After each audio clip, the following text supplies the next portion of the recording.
All right, let's jump right in. Today, we're talking about something pretty amazing, the intersection of one of humanity's oldest industries, farming, and some of the newest technology on the planet, blockchain.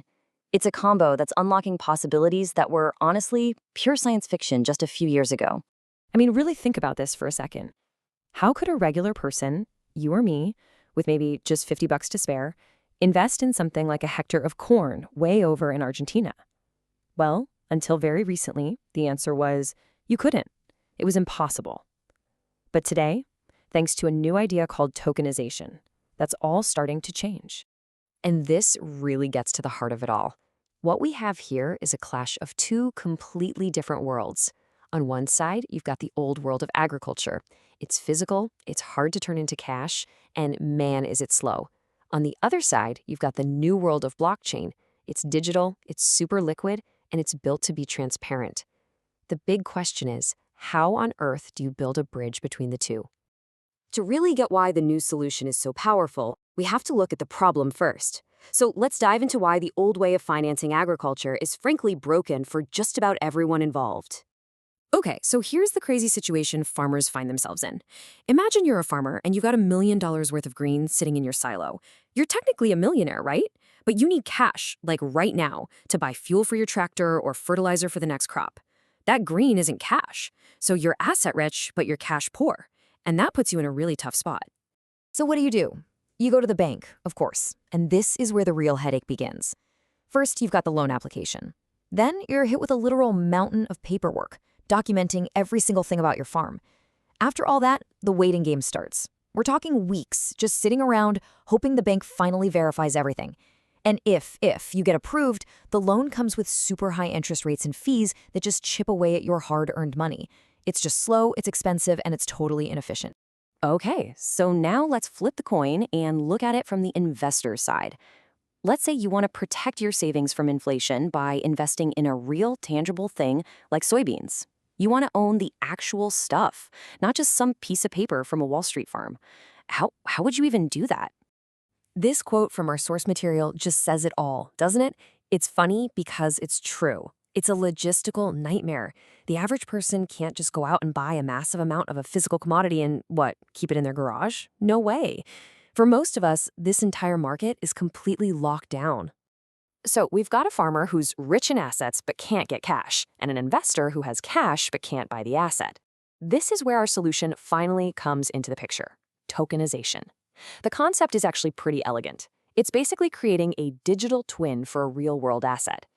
To put it simply, agricultural tokenization just means we're creating a unique digital token on a blockchain that represents a real physical amount of something, like a ton of grain.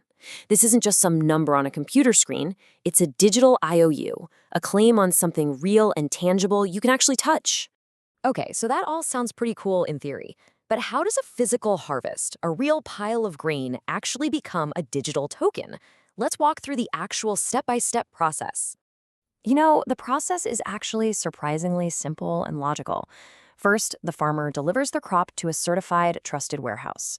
Second, and this is absolutely the most important part for trust, that warehouse verifies the exact quantity and quality of the grain. This isn't a guess, it's a precise, verifiable measurement. Then, once that's all confirmed, a unique digital token representing that specific batch of grain gets created or issued on the blockchain. And this slide right here shows the golden rule that makes the entire system work. It's a simple equation. One digital token equals 1 ton of real grain. The token has value because it's not backed by hype or speculation. It's backed by a real physical asset sitting securely in a warehouse somewhere. So once you have this token, it unlocks all this incredible power. You can instantly sell it on a digital marketplace. You can exchange it for cash, or, and this is the real game changer for farmers, you can use it as collateral to get an instant loan through decentralized finance, or DeFi. You're basically getting a loan from a global network without ever having to step foot in a bank or fill out a single piece of paperwork. The most important point here is that this isn't just some neat little tech trick. This is a genuine win-win. It solves the core problems we talked about for both the farmers and the investors. Let's break down exactly why this changes the entire game. For the farmer, the benefits are just massive. Instead of being stuck with their local bank, they now have direct access to money from a global market of investors. This is totally revolutionary, especially for farmers in developing countries. They get to bypass all the middlemen, which means they keep more of their money. And maybe most important of all, they get liquidity. That's cash in their hands, in minutes or hours, not weeks or months. And now for the investor's win. The whole market is suddenly democratized. Anyone can buy just a tiny fraction of a ton of wheat with the click of a button. Everything is incredibly transparent, using tools called oracles, like Chainlink, which make sure the real-world data about the grain reserves is always accurate and up to date on the blockchain. It completely levels the playing field, and it opens up a real asset class to a whole new generation of investors all over the world. Plus, trades settle in seconds, 24/7. So when you put this all together, what does it add up to? Well, it's about way more than just making finance a little faster. This is about building a fundamental bridge between the physical economy, the stuff we actually grow and eat, and our increasingly digital future. This quote really captures the huge vision here. We're talking about a new system that could make our entire global food supply chain more efficient, more resilient, and more fair. It's a foundational shift in how we think about, value, and trade the very things that sustain our lives. And believe it or not, this is just the beginning. In our next explainer, we're going to dive even deeper into projects that are letting people own a fractional share of the actual farmland itself. It's a fascinating space, so you're not going to want to miss it.